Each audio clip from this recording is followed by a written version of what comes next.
सुन त हेलो गरिदेऊ न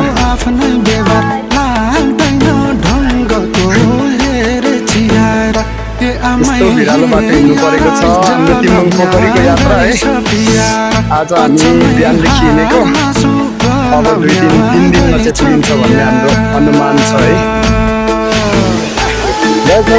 यहाँ चाहिँ यात्री घरमा जस्तै एउटा घरमा छ है